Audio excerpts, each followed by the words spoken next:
Alright, welcome back to the channel.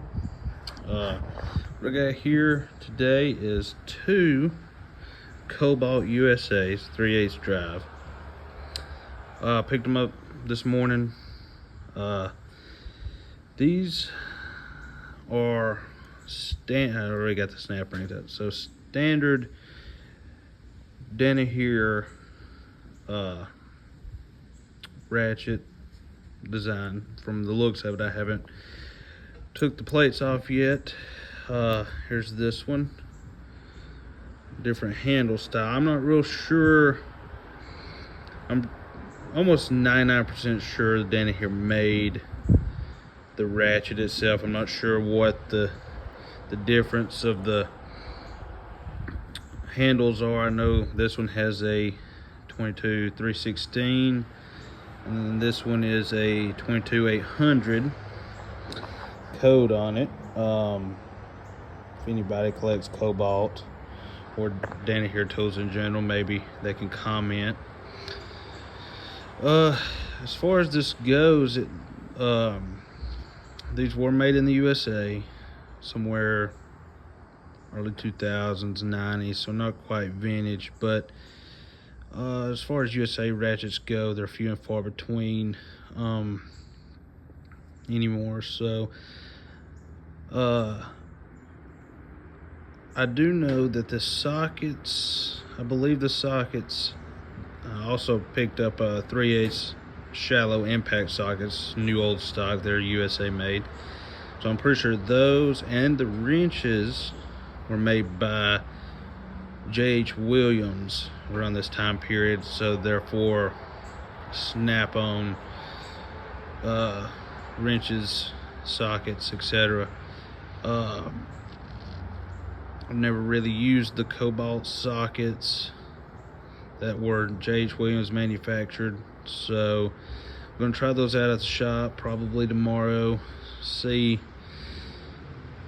check out the quality and all that. So I mean, usually you can find these ratchets pretty cheap, same with the sockets, wrenches, etc. A lot cheaper than snap-on secondhand or even Williams secondhand somewhat.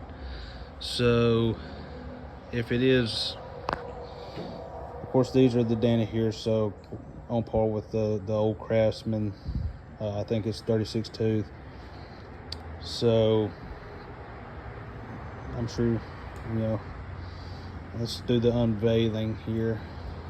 Take the faceplate off, thin faceplate.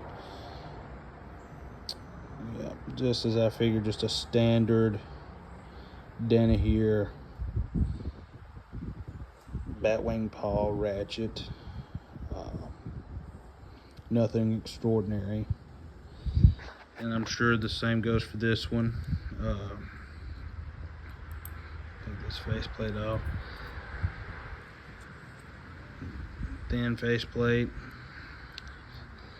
As thin as that is, it's almost just there for looks.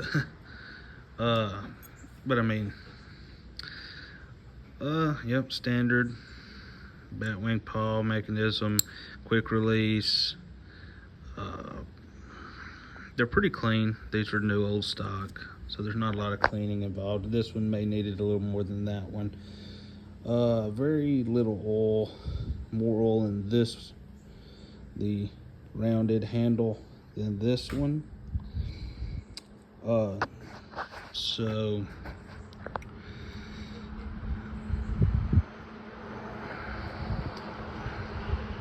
there's not a whole lot. The finish on this one, you can see it's like it's been etched, grounded maybe. This one is pretty well polished. I mean, it's nice. There's a price tag, don't pay attention to that. That's not what I paid for it, but I mean, it's very well designed. Let's see if I can pop that out without it going everywhere. Let's see, pop this one out. And here's the gear for the round-headed one, or round-handled one, I'm sorry. Like I said, new old stocks with very little wear. quick release. The ball detent looks okay. I mean, these were made in the USA, but as cheaply as possible, I'm sure, back in the day. Here it is, where the gear rides. Looks okay. The paw itself, let's flip it. Like I said, very little wear. I'm sure you could probably interchange Craftsman parts with this. Just the OEM is the same. This one,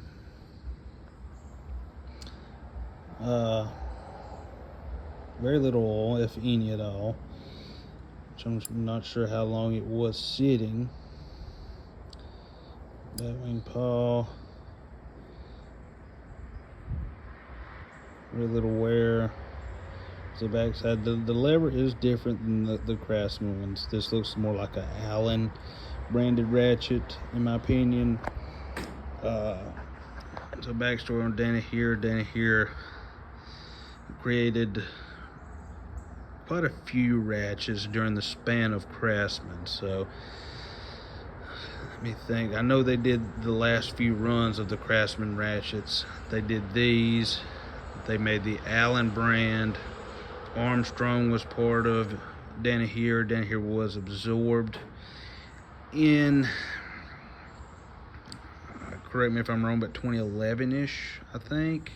Going by the Craftsman timeline, I'm not real sure, don't quote me on that. By Apex, who is a conglomerate in itself. So they did away with the Allen brand and the Armstrong brand altogether. Not real sure if Apex still makes the Kobalt. I don't think so. I'm not real sure who the OEM of the Kobalt now is. I know Apex makes the Husky brand.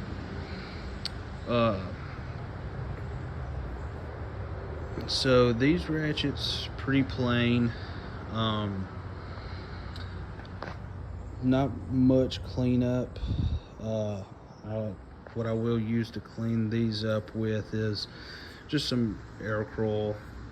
If they're really nasty, usually I'll use some mineral spirits or even brake cleaner or something, but these aren't awfully bad.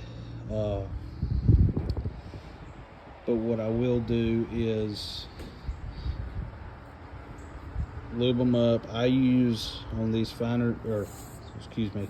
coarser teeth count ratchets, I use extreme pressure red grease. I think I bought this tube at Harbor Freight a couple years ago. It works good. My thought is grease, especially the high pressure. I mean, you're applying torque to these things. Just makes me feel better. There's no science behind my way of thinking, so I could be totally wrong, but it makes me feel better anyway. So I'm just going to dip a little out, put it on the gear, slide the gear back in, make sure the face plates are cleaned off, and yeah,